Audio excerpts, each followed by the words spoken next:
I think in a way, the topic of the session, New Work, Workplace, is simple. It tells you a lot.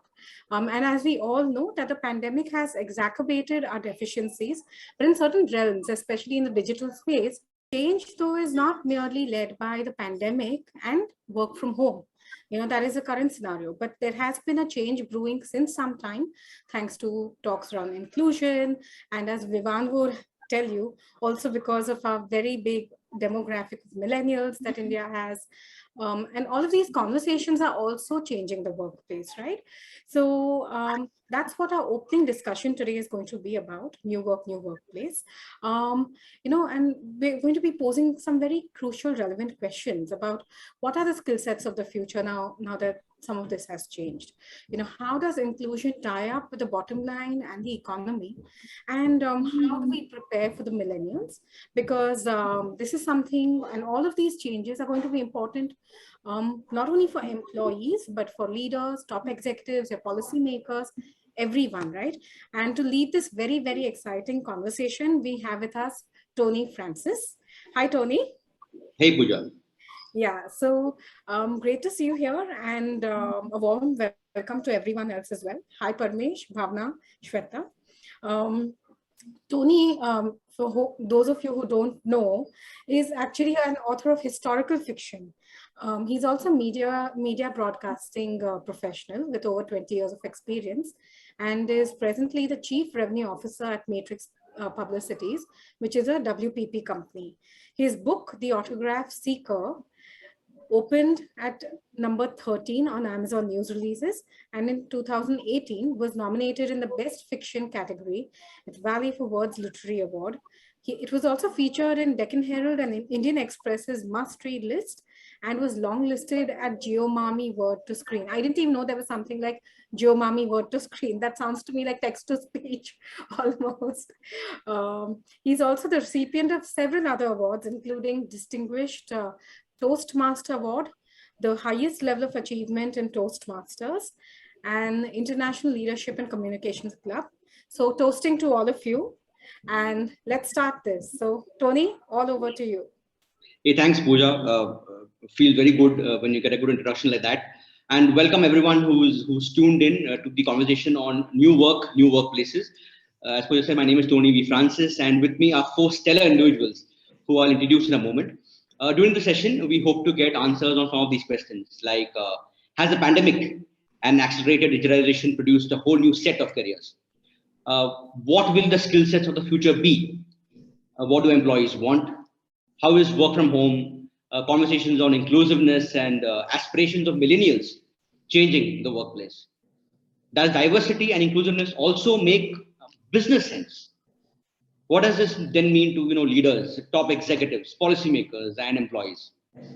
Will competing companies collaborate to create safer and more empowering environments? We hope to get answers as I introduce you to the panel of New Work, New Workplace. First up, we have Parmesh. Parmesh Shahani is the founder of the award-winning Godrej India Culture Lab in Mumbai, member of the FICCI Task Force on Diversity and Inclusion, a board member of Khoj International Artists Association, and a TED Senior Fellow, a Yale World Fellow, and a World Economic Forum Young Global Leader. Parmesh has authored Gay Bombay, Globalization, Love and Belonging in Contemporary India, and most recently, Queeristan, LGBTQ Inclusion in the Indian Workplace. So, Parmesh, welcome to this panel. Next, we have Vivan Marwaha. Vivan is a user researcher who works on technology projects in emerging markets. He has written for the Washington Post, New Statesman, Mint, and Times of India. Among other publications, has also recently authored What Millennials Want, Decoding the Largest Generation in the World. The book is deemed an urgent work of scholarship by Shashi Tharoor himself. The third speaker is Bhavna Dalal. Bhavna is the founder and CEO of Talent Power Partners.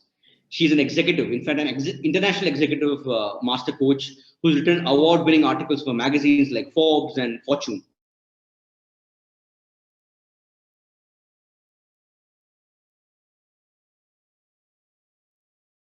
Including legendary business educator and coach like Marshall Goldsmith. She is also the Vice President of Bodhi Education Society, Telangana. And finally, we have Dr. Sweta Jain. Dr. Sweta is the Dean of ICFI Business School, Jaipur. She has a PhD from IIM Calcutta, is an internationally certified trainer from Dale Carnegie and Associates, and a life member of India Society of Training and Development and IMA. She's profoundly contributed to academia and industry in diverse capacities. Sweta served on the Board of Studies and academic councils, and her scholastic interests include organizational behavior, competency framework, and labor economics. So everyone, thank you so much for being part of this. This is going to be very, very special. And because this is a Lit Fest, we will gain most when we draw gems from your own work. That means the books that you've written or the papers that you've written. So first up, to kickstart this session, I'm going to direct it to Parmesh first. And it's got to be an inclusion in the workplace. Parmesh, your book, Queeristan, is an optimistic and a rosy picture of how companies have made itself inclusive for the LGBT community and Q community. From the intent versus action point of view, Parmesh, what are the ground realities? Parmesh. Yeah, thanks, Tony, for that. And I see both good and bad happening on the ground. Especially post these three verdicts. You know, we had a NALSA judgment of 2014 for a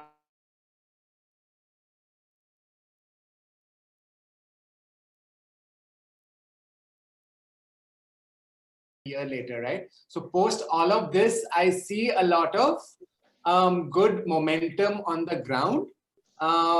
Three broad ways. I see that companies and organizations are realizing that they need to be inclusive out of their own enlightened self-interest, not out of some benevolence that they are doing to, say, communities like LGBTQ individuals, but really because the business and moral cases are both so strong for inclusion, and maybe we can talk about that later.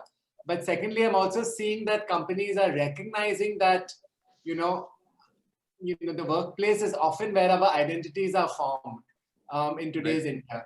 And I'd love to hear what Vivan and Dr. Swetha talk about this as well, because they're both dealing with young people as well, right? So it's very prestigious to be working in an organization, in a company, and if your organization supports you, then that really helps to stimulate societal change as well. So, for example, one of the characters in my book is Anubhuti Banerjee, who works, who works at Tata Steel. Anubhuti decided to transition some years ago, based in Jamshedpur, and at that time, Tata Steel did not have LGBTQ inclusive policies. It did not have, a gender affirmation policy through which an employee can choose to transition, and the company will pay for the cost. But the company understood, the company made an attempt, the company told Anubhuti, look, we are with you all the way. The senior leaders at the company educated themselves, they learned up about LGBTQ issues. They told Anubhuti that they would pay for the transition, even though they had not formalized the process. They sensitized the staff across. And as a result, of course, Anubhuti is flourishing at Tata Steel. But of course, as a result, this experience has made Tata Steel go on an inclusion journey itself. And today, I mean, last week, there were huge ads by Tata Steel in newspapers recruiting for trans, and they want to create an all trans employee plant in Jamshedpur, for example. So really interesting work. Companies are recognizing more and more of this. And my third good thing is that because corporate India is doing so much, at least around inclusion, it is spurring other parts of India to follow. So we're already seeing, state-run organizations, whether it's Kochi Metro or Noida Metro, which are kind of following the lead of, say, progressive companies of all these years and actually pushing for trans inclusion. We're seeing incredible experiments, like a friend of mine, Grace Banu, who's India's first Dalit trans engineer, has partnered with the Tamil Nadu state government, NGOs, as well as private corporations to set up India's first trans-led dairy cooperative. So it's a for-profit venture, which is a public-private partnership. This is in Tuticorin, in Tamil Nadu as well, right? And we're seeing that there are so many new models coming up with public-private partnerships, recognizing that inclusion is truly win-win. And we're also seeing that organizations are realizing it's not just about people, but it's also about product Axis Bank recently launched 3 incredible products for the queer community. It's about your CSR. How can you integrate your well-meaning activities, with the communities you wish to serve? It's about communication. I'm seeing amazing ads, whether it's big companies like HUL, whether it's smaller ones like Bhima Jewels or Alco Tires, all using media and communication to really, really talk about, what it means to include. So all this good is happening. The one bad thing that's also happening is in this whole process is this performative inclusion is also happening. So many companies think that we maybe don't need to change our policies, process structures, or make any genuine effort at creating change, but we can just wake up, once a year during Pride Month and put some rainbow flag, or once a year during Women's Day or things like that. I mean, whichever group you want to, do your performative advocacy at. And so I'm also seeing intent not being converted into action, or worse, people thinking that PR is enough. But the thing is, as I hope the other speakers tell you, today's young people, millennials, Gen Z, whatever, see through this BS for what it is. And so as an organization, companies I have a whole chapter in Queeristan that says, and the title of the chapter is, no more token rainbows. We want your jobs, not your Instagram filters. And there's enough young people who are seeing this. So, this is a bit of the good and the bad, which is happening right now. Great, Parmesh. In fact, I'm a radio person. That's a nice segue into the next question for Vivan, really. Vivan, you've written on the millennials as such, and I'm going to stick to inclusion for some more time. Is this an important theme for the millennials? And most importantly, please define millennials and Gen Z for us. There is some confusion. Define that first and tell me, is this a theme for them? Do they actually feel is important, not just inclusiveness, but even environment or other issues that are there in the workplace? Vivan. So it's great to be on this panel, and just to introduce myself, I just finished my book, What Millennials Want, just came out 3 weeks ago, and it's really an intimate biography of India's millennials, which are the world's largest population of millennials and young people put together. To answer your question, millennials were largely born between 1981 and 1996. So they're around the ages of 25 to 40 today, so very much in the workforce. This is in fact the world's largest workforce. And Gen Z begins after 1996, and some people take it up to 2005, 2010. I'm not sure what comes after Gen Z. I guess I'm gonna have to look up the lingo. Millennials, now to give you a bit of background on my work and my research, it's primarily been in small town India, in a lot of places where there are no jobs available for anybody. But the interviews that I have done in corporate India and in big cities, sort of, Parmesh mentioned some of the real things that we've seen in the last couple of years.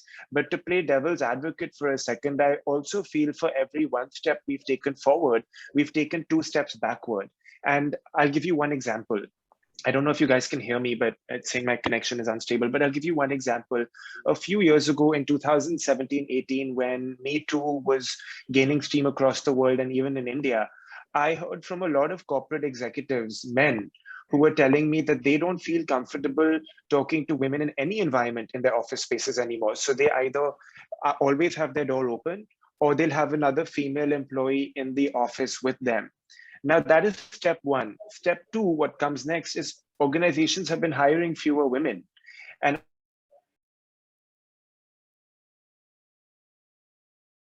Vivan, I think there's a bit of a gap. Vivan, you're still there? yeah, I'm here. Can you hear me? Perfect. So I was saying from, my anecdotal conversations with executives, and because a lot of my book, I have done research at BPOs and some consulting firms as well, is that in response to some of these movements that have taken place around the world, instead of employers welcoming more women into the workforce or making workspaces more inclusive, they're just saying we're going to hire fewer women. And I view that as a step in the opposite direction. Now, in how do women get to the workplace? They need safe transportation. They need, for people who are walking to work, they need street lights. These are not just corporate issues. These are issues for any woman in any workspace, wherever they are in India. And we, including for the LGBT community, is that we do not have safe public spaces for members of these communities to actually even get to their places of work. So, just to sort of play devil's advocate for a second, for every step we've taken forward, and Parmesh alluded to this, that a lot of young people are not falling for the slogans and they're not falling for the meaningless initiatives and marketing campaigns. I haven't seen a real change on the ground in actual policies that make workplaces better and in actual mechanisms that make them more inclusive and more safe for millennials and young people in general. All right. You mentioned, of course, women and the workplace has been a big theme. And Bhavna, you've been working with leaders across the globe. They've been talking to you, some of them perhaps pouring out their hearts. From the women point of view, do you feel they are more, especially during these times, do they feel more empowered? How's it been for them? First of all, yeah, thank you for your question, Tony. I'm also very excited to be here. Yes, adding first to what Parmesh said earlier about how companies are welcoming different communities, but to play sort of a candid card here, because I speak to so many senior leaders, nobody's going to change, and especially corporates are not going to change if it doesn't affect the bottom line. It is affecting the bottom line, and hence they are forced to include communities because they have to innovate. They have to sell to customers who are all kinds of customers now. So if they don't have employees who represent different communities, they don't have diverse thought and diverse ideas within their teams, they are not going to be able to innovate in this environment, and they are going to lose big time. So it's almost mandatory for them to do that now. Your question on women and diversity and how is it any different for women? I would like to say we would like to believe yes, but let me give you a very small, simple, basic example. Imagine a whole bunch of people show up in the kitchen and they've never come into the kitchen before, right? And they don't know how to cook. And they have to figure out where everything is. They have to learn everything, how to turn the gas on. They have to maybe look up. They cannot claim to say they know how to cook, but I'm really happy to see that people are at least entering the kitchen. You see what I mean? So this will take a while, but the shift is happening.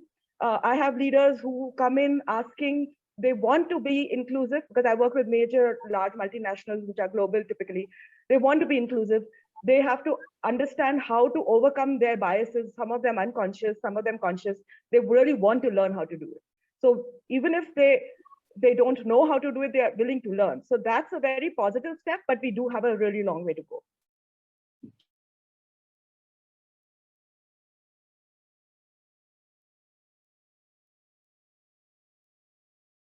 When I was doing my MBA in '99, we had a subject called business ethics. It was almost like moral science in school.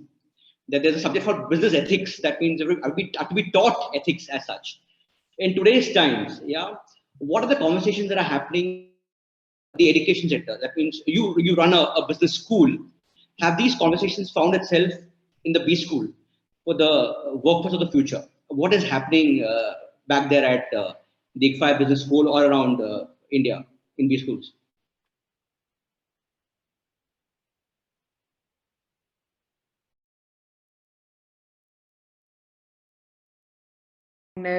And equitable environments. It is happening right at the doorstep. So most of these B schools, even if they run campuses across different locations, they have centralized admission process.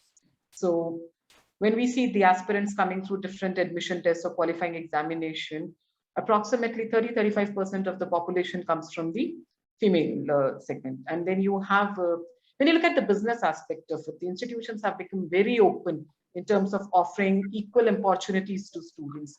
But as I look at it, in context of these schools or any academic institution, as Bhavna said that, if I really want to make it an inclusive, diverse and equitable institution, I need to have the same kind of acceptance for the faculty members also.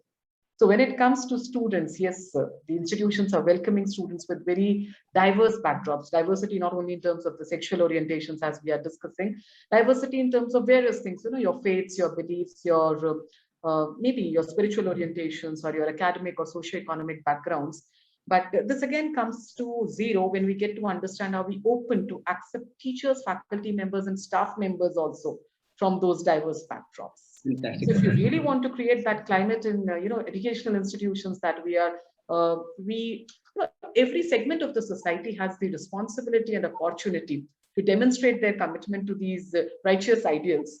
But when it comes to the business aspect of it, that is your ultimate customers, the students, you're open because again, as Bhavna said, bottom line, or maybe the business at the end of the day. But when it comes to the people serving in the organizations, do we have the same kind of openness in our mindsets, or maybe are we willing to embrace them in our workforce? So these conversations are around, but again, I also wish to talk like a devil's advocate. Are we okay to have them in the workforce? This is one. Second, as I said, they are like kind of, you look at IIMs, Span IIM, they have inclusion clubs. Commonly, like if you look at IIM Bangalore having Quest and Belong, and they run a lot of interventions and initiatives, having almost 1,000+ alumni and thousands of students and faculty members running these inclusion programs, as much as inclusion for wellness, inclusion for maybe, as we said, sexual orientations, or inclusions for different dimensions. And they're actively doing it. And this is, there are outcomes that we can see and we can experience the change. But still, I stick to the point that how much are we open to have them in workforce? Got that. And to kind of circle around back to Parmesh, it's morally correct to have inclusiveness, etc. Can you just give me in numbers? Does it make business sense to be inclusive? I believe you have an answer for that, and I want to hear that from you, Parmesh. So I think right now, there is no reason to not be inclusive. And so there are very strong, there is a very strong moral case, there's a very strong business case. And I think both are important for various reasons. As, all the panelists have been saying, society is changing, right? So just, I work on LGBTQ inclusion. So if you just want to look at the business case and numbers, right? The LGBTQ economy is about $5 trillion worldwide, according to PwC in 2018. In India, it's about $200 billion, according to Out Now Consulting. Again, this is about 2-3 years ago. In 2012, the World Bank did a report focusing on India, in which they measured the cost of homophobia. And Lee Badgett, the economist who did this, has gone on record saying that her numbers were very conservative. But the number they came up to was up to $32 billion, which was the loss to the Indian economy because of homophobia. And that year, that was about 1% of the GDP, right? And there's so much other data, whether it's, McKinsey has brought out 3 incredible studies over the past few years that says that, there's a very big LGBTQ market. And it's no wonder, because queer people are about 4 to 10% of the population, which is, I find it strange that people think of as, if you actually add up all the so-called minorities in the world, they're actually way more than what people think of the mainstream, which is heterosexual men. If, women are about 50%, PWD is 15%, LGBTQ is like, 4 to 10%, depending on where you look at it. Of course, I'm not talking, and all of us intersect with each other on various dimensions as well. So I just find it very strange that people think of, a particular kind of mainstream when it actually isn't a mainstream, but that's an aside.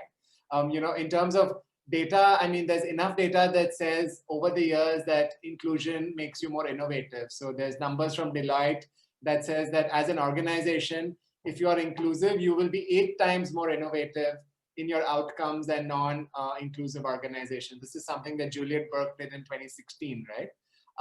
And there's enough data out there that says, and I think, and Vivan will perhaps have more recent data with regard to just what Gen Z and millennials are looking for right now. At least in my research, it was overwhelmingly clear that even for LGBTQ inclusion, which I work on, more than, of course, a majority of queer people want to gravitate towards organizations which are LGBTQ friendly. But about 70% of straight people also say that they want to work in organizations which are LGBTQ friendly. Because in today's world, even if you are not queer, you know someone who is queer, you have friends, you're part of an ecosystem, and you don't want to work for an organization which doesn't share the same values as you. So in terms of, it's overwhelmingly clear in terms of that it makes good business sense for you, whichever way you look at it. I think beyond that, And which is why to me, the business and moral cases coexist, right? Today, the idea of what is an organization, what is a workplace, what is the company is fundamentally changing post-COVID, but even before that. So the conversation is very much about stakeholder capitalism and not just shareholder capitalism, right? And if the purpose of an organization is to serve, take care of its employees, serve society, create a better world, just improve the value of all stakeholders in this process, then I think, there is a moral imperative that your organization needs to look like the world outside. You cannot have an organization which is overwhelmingly men, because the world outside is, despite all our efforts to kill women, it's still about 50% women. You can't have an organization which is overwhelmingly heterosexual because, as I said earlier, right? So your organization needs to reflect the world outside, need to serve communities more. So for me, it's a no-brainer. I don't see why any organization would even want to debate this, because there's no upside to being an exclusion-oriented organization. Zero upside as of now. So makes absolute sense. And since you mentioned Vivan, you were talking about a younger workforce, and you already mentioned, in fact, what Parmesh mentioned was the cost to companies when it's not inclusive. So having said that, for a young workforce which is coming in to a new workplace, at least in today's times, what are the economical aspirations that you think? And I know that you've actually gone to the Infosys campus, did some ground reality checks. You spent some time over there, not just there, but a couple of other places also. So give us a sense of what is the economic aspiration of this young workforce, and give me examples, please.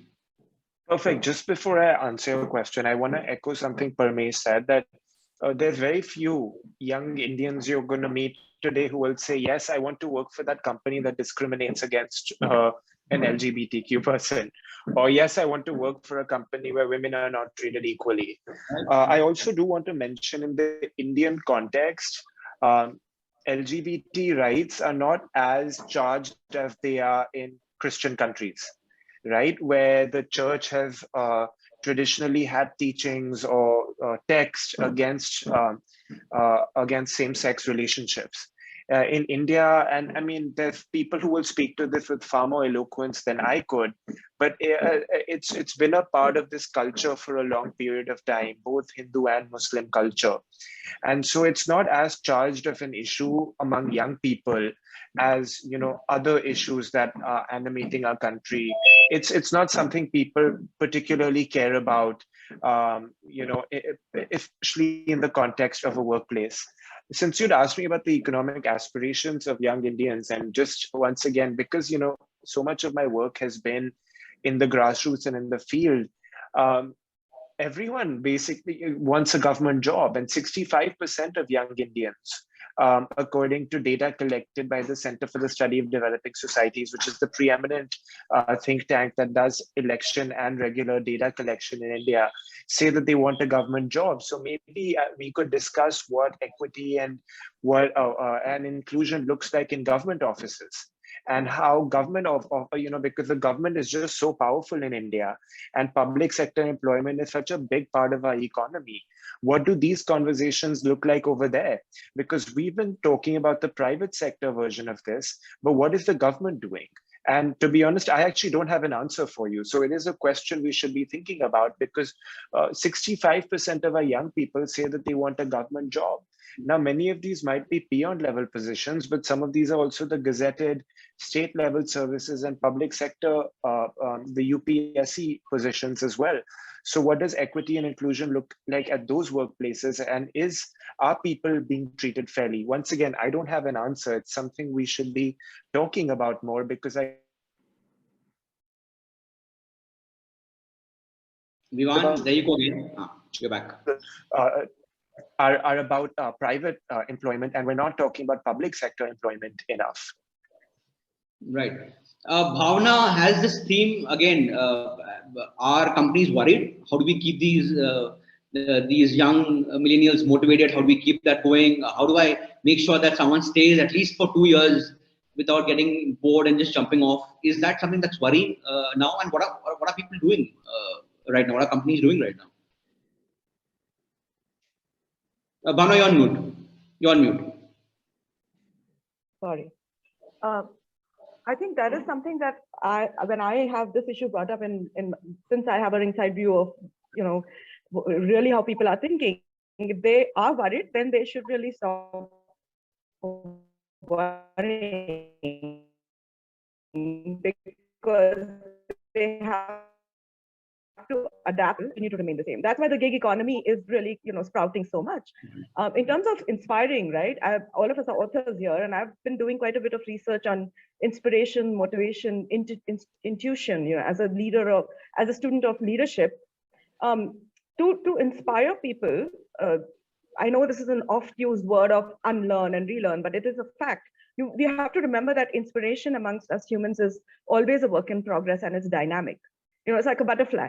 So what is inspiring a person at a point in time? Sometimes even they don't know, right? I myself question when I'm feeling inspired, when I'm not. So for the leaders, for the corporate people who are worried, they need to start relaxing, and they need to, it's the push versus pull philosophy that's going to work with the millennials too. And you have to become the person, you have to become that organization where people want to be there. And how do you become that? That's a big part of the work I do. You have to actually come up with that attitude of, I don't know what I don't know. I don't know how this person, yes, in the past, people have been inspired in this manner, but now at this point, so learning to be more present, what does this person need? What will keep them here? And if they are not going to be here, wish them well and groom them for life, and then be that person who wants to be the leader that a person wants to be connected to. So you have to be less insecure. You have to think from like Parmesh said, from a greater good perspective, and then everybody will do well. Right. Sweta, the chat that we had was very inspiring. I remember you mentioned about intelligence, digital, social, cultural, and of course, the moral intelligence that there's this structure that is in place, at least for the students that are there. You want to kind of give us a little more insight onto what is actually happening back there with these students as you prepare them for the workplace? Earlier, based on the feedback we used to get from the industry and recruiters, it was more about the cognitive abilities and maybe the intelligence quotient. And then emotional quotient started taking the front seat, and institutions started designing planned interventions to develop this aspect in students. So there were a lot of experts coming in and helping to train your students on appreciating these dimensions. Then something that started taking the front seat was more of political intelligence. So I look at it as we are operating in 3 different worlds together. One is a rational world, that is about your cognitive abilities and your intelligence, that task, functions, outcomes, business results, performance. And then there is something that is the emotional world that talks about people, groups, and their emotions. And then there was a third dimension that there is a lot that is related to change, managing change, the insecurities or the power threats that come with change, or maybe the resistance or inertia, and then power bases in organizations. So there was a political intelligence that we expect to inculcate. But of late, over and above these, what have emerged as prominent intelligences are one, moral intelligence. Developing the right kind of critical faculty to distinguish between ethical, unethical, right, wrong. As Parmesh has also been insisting, Bhavna reinstated that all good for the larger section of people around you. And then there is something like cultural intelligence, which is taking the front seat. We need to train people on the 2 parts of it. I say inclusion. One is having diversity, and second, appreciating diversity. So when 2 of these things come together, then inclusion would come into picture. So not just having a diverse set of people around you, but accepting and appreciating that diversity. So right from the admissions or distribution or division of sections or classes, or maybe the student clubs that work a lot on in diverse groups. One thing that I wish to highlight here is most of the institutions today have those active institute innovation councils, which are working a lot on social entrepreneurship. And when that social entrepreneurship comes into picture, you are catering to the wellness and interest of different sections of the society. So again, this is one area where putting students onto projects like this and experts mentoring them, they're inculcating this intelligence. So both social and cultural intelligence. Then something, the digital quotient was picking up, and then another DQ emerged that was diversity quotient. How well do you understand and appreciate that?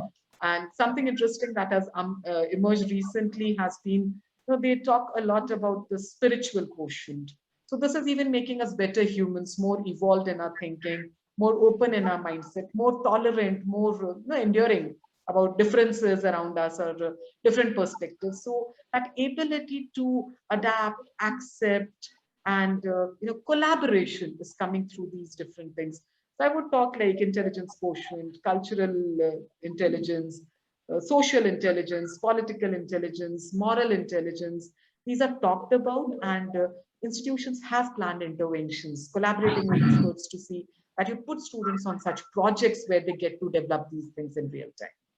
For that. In fact, from there, I want to jump to Bhavna. Sweta mentioned about a spiritual quotient.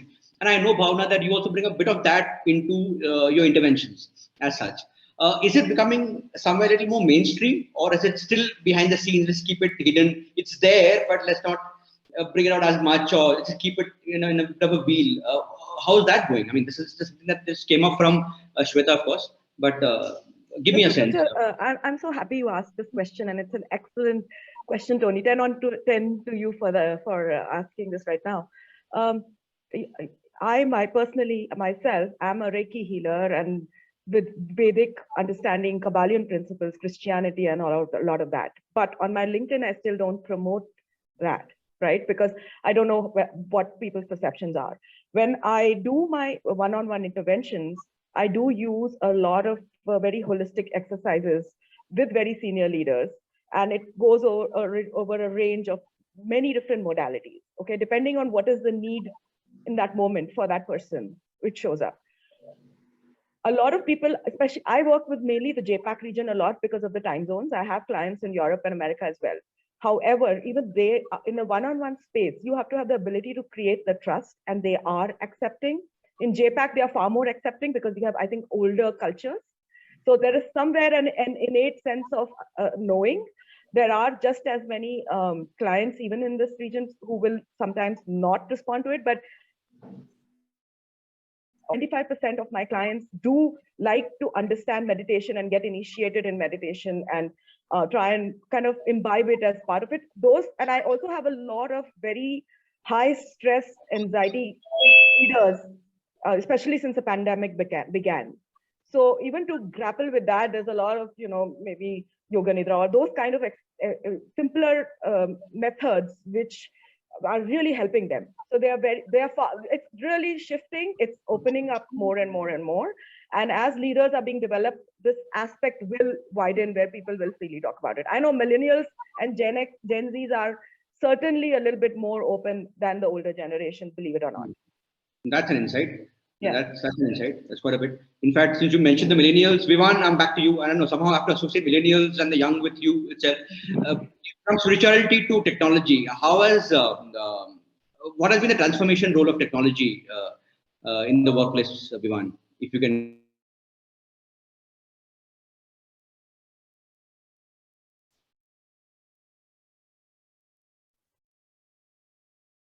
So you're asking me about the role of technology in the workplace? That's right.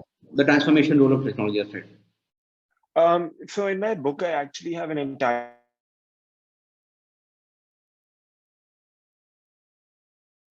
I found is that technology has been one of the greatest equalizers and of information and opportunities for young Indians today. So this applies to not just the workplace, but even in finding opportunities. Today, a young woman in Bhopal has the access to the same number of opportunities as a young woman in Bombay or a young man in Bombay. Same for a young woman in Dehradun and a young man in Delhi. That was never possible 20 years ago. And one of the things about the pandemic is that if you are one of the very few young Indians who has a corporate job and who can work from home, it's been really amazing for you because you've been able to save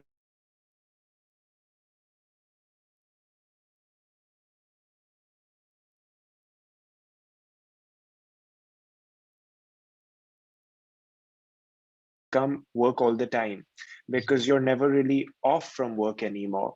Now, to go back to your question about the role of technology in the workplace, in my book, I actually profile a young woman. She's a survivor of domestic abuse. Her name is Nazneen. I talk about her story in much greater detail, but she essentially had an abusive husband in Qatar, and she fled, and she was pregnant at the time. She was back with her parents in Hyderabad, and she was going through YouTube videos all day long during her pregnancy.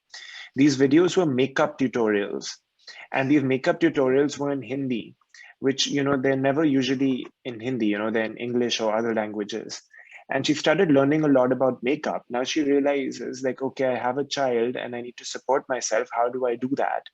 So she opened a little bit of a beauty salon in her parents' living room. She started putting makeup on girls in her neighborhood. That essentially became bridal makeup. She realized, oh, I'm really good at this. I'm getting a lot of people. She hired another woman. After hiring another woman, she opened her own salon while I was interviewing my book. Facebook and WhatsApp became her, and YouTube became her teacher. Now, this story, once again, would not have been possible earlier. And I know your question was about technology, the role of technology in the workplace.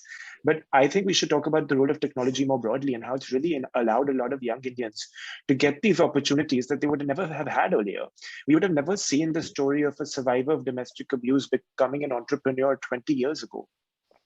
And yes, there's a lot of negatives to technology. And again, going back to the question, role of technology in the workplace, I've spoken to employees of a FMCG company in Delhi, where they're basically tracked the moment they enter and leave the office. So if you enter at 8:31 a.m. as opposed to 8:30, your pay is deducted and is treated as a half day. Okay, and there's these, now that's an example of a workplace policy enabled by technology. But what I'm saying is that we have some really positive stories, some of which I talk about in the book. But when you go back to, the corporate, what's going on in many of the offices, we haven't entirely moved to a US or European style of system of trust with your employees, that you really empower your employees to, come in. They might come in 15 minutes late, but they might be very productive for the remainder of the workday. And people are still in many ways treated like children. And I also saw this at, you named the organization. When you introduced me, I'm not going to name them, but it's the world's largest corporate training center in Mysore. And the employees over there in many ways are not treated as adults, they're treated as children. And so we have a very long way to go in how we design workplace policies to really foster innovation and entrepreneurship. That's one of those breaking news moments, Vivan. I'm sure everyone's got the company that you just mentioned about. I didn't say it, so... Sorry to interrupt. So now, as we have 10 minutes to go, I thought you could also take some of the audience questions. So, they've been putting some questions in the chat box. So, Tony, will you take it or do you need help? I'm getting a question over here. Bullying is a reality in school and colleges. Basically stems from seeing some as different in some ways, rich, poor, community, caste, different, etc. Education has to start right there. That's a statement. Sure, please put the questions over here. Number of women participating in the workplace fallen over the last couple of years, etc. Are there more questions that are coming in that I've missed out, Pooja? Also, for those who want to post questions, please do so now. Yeah, please do that. While those questions come in, I want to ask Bhavna, what kind of work conversations have been most impacted because of the pandemic, Bhavna? If you can just give us a sense of that, and then I'll look at the chat box and pick up questions from here. Yeah, sure. In my experience, I think 4 types of conversation have been most tremendously impacted. The first is those informal or casual water cooler conversations, you could say, like, hey, I have this idea, would you mind looking at it? Or even apprenticeship, like where people are learning just by observing, right? So those casual conversations. Then the very difficult conversations, like, okay,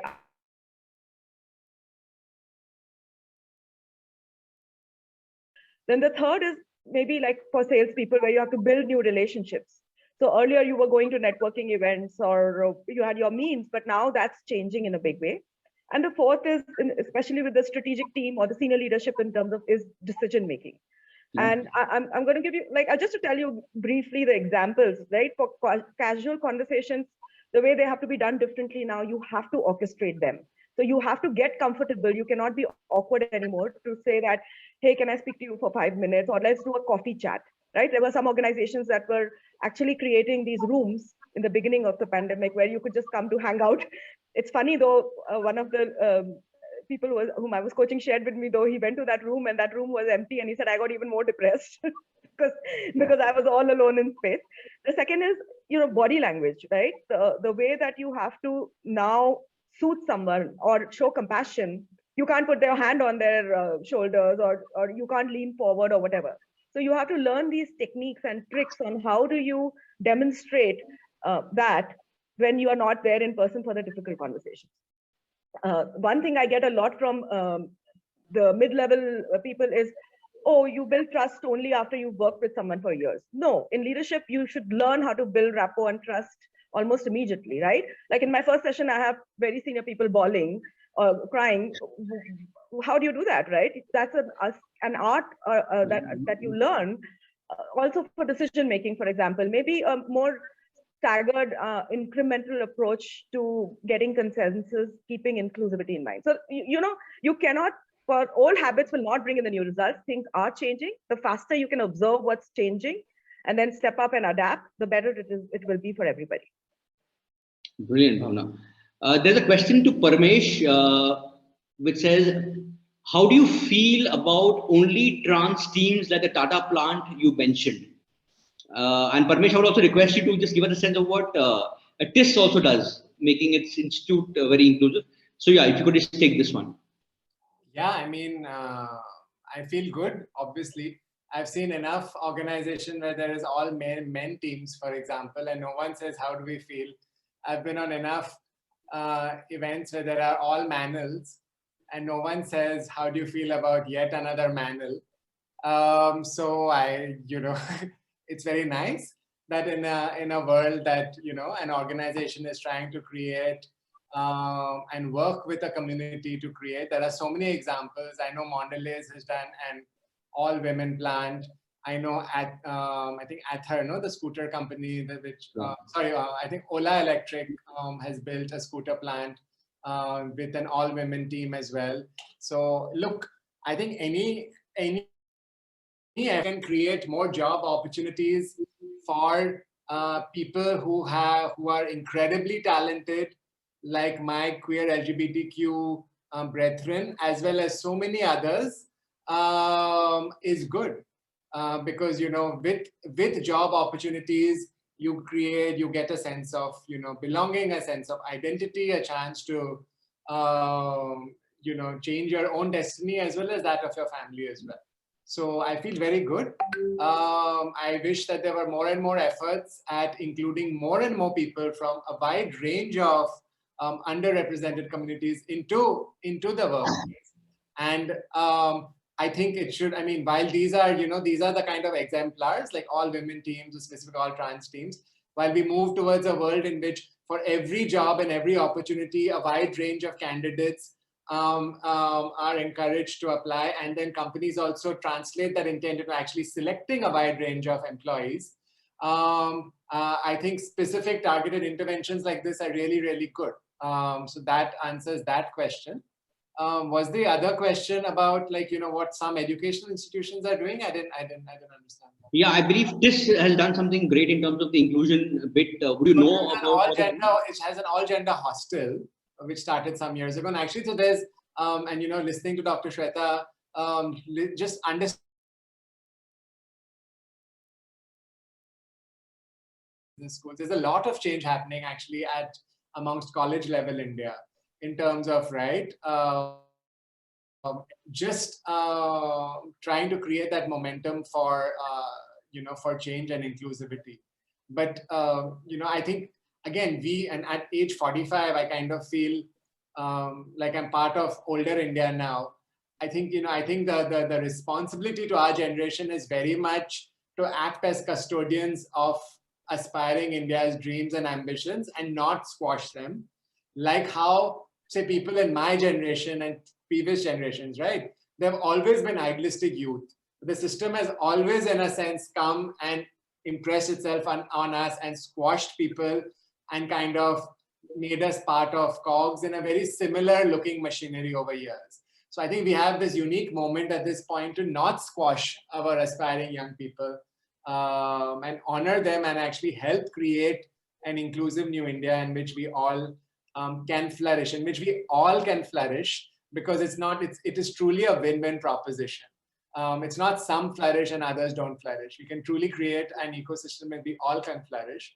And so whether it's schools, colleges which are empowering it, or organizations which are trying to do experiments to bring in more people, I'm all for like positive efforts that want to bring about change. Couldn't agree more. Couldn't agree more, Parmesh. There's a question for Vivan. Vivan, this is for you. Does work from home mean that youth who may not be as urban feel more comfortable working from their home versus going to office and getting a sense of, and feel biased because they're not from the urban place? So the question really is that, is it great for those who are not from an urban background? So, what I found in my research is that the people who can work from home are like the ultimate sort of top 1% of the 1% of corporate employees, which again, we're talking about a very small number of people right now. And these people, because they have these jobs, are not actually from the backgrounds that the question talks about. These people already come from privilege. So I'll give you an example of people who can work from home, startup founders and entrepreneurs, folks on the consulting side of McKinsey, not the research side. I'm just giving you examples, venture capitalists. These are not necessarily people who come from backgrounds where they don't feel safe commuting to work. The people who come from those backgrounds, unfortunately, have had to work for most of the pandemic. And I'm talking about BPOs right now, and I'm talking about call centers. There was a period where call centers had been shut down, and I read an article that actually in the Philippines had been taking our BPO business away because we couldn't compete. They were still operational, and our employees weren't allowed to go into the workspace. But they were back immediately after the first wave ended. And so again, this is I would say that the question is talking about a very narrow set of people, and it does not actually that impact. We're not actually seeing that impact on the folks that the question was talking about. Got that. I'll come to Bhavna because there's a question which says the question related to bullying. How do you effectively diversify education in schools and colleges? I'm coming to Bhavna especially, and Pooja, in case you want to say something right now, do say. If running out of time, let me know. Yeah. No, so we are actually out of time, but I think maybe this last question and then let's wrap up. In that case, Bhavna, I will deprive you of this question really, but I would like each panel member to just give me a question. Let's say, just give me a sense of what do you think is the narrative that's going to roll out in the new work, new place? I mean, what is that one theme that you think is going to roll out very soon in this new environment of new work and new workplace? Let's start with Dr. Sweta Jain. One theme that you see. I think balancing between humans, machines, and algorithms. Humans, machines, algorithms, okay. And algorithms. So I think this balancing is something that is going to come out as a major area of concern. Great. Vivan? Like I said in my earlier comments, I want to talk about the public sector workplaces and how do we make those more inclusive.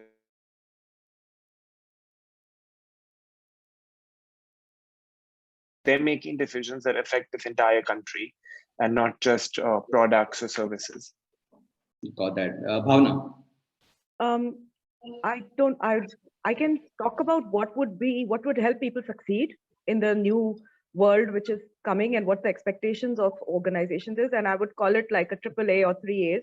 First is more autonomy. Learn to become more autonomous in your work, whether you're at whatever level of your work operating at. Second would be asynchronous and synchronous communication. So because it's global and there are different time zones, learn to get better at being asynchronous in your communication. So be clear upfront, be more strategic, give information beforehand.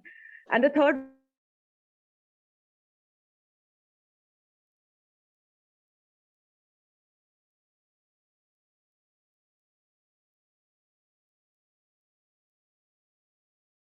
communication and assimilation.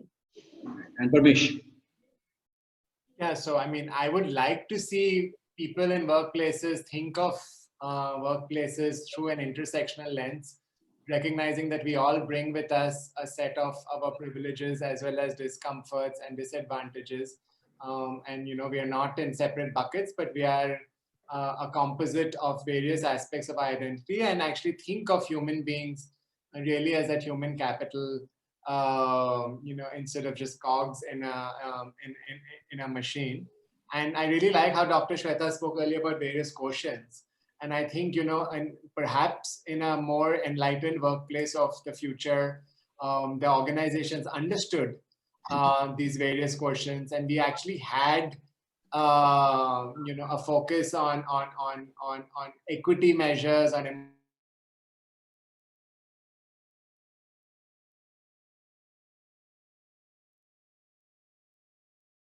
actually thinking about workplaces and the future instead of a binary, you know, a technological binary or a profit versus not-for-profit binary. So I think a more complex, humanistic-oriented workplace is what I would like our workplaces to be. You know, jury's out about whether we'll get there or not, but this is certainly what I would like. Right. Parmesh Shahani, Vivan Marwaha, Bhavna Dalal, and Dr. Sweta Jain, thank you so much for making this session on new work, new workplace very, very special at the Bangalore Business Literature Festival 2021. It's been an absolute honor to be with all of you all, and it's back to Pooja Hula. Thank you, everyone. I had to be the buzzer, but it was great listening to everyone's views, and they were so different from different places. So thank you.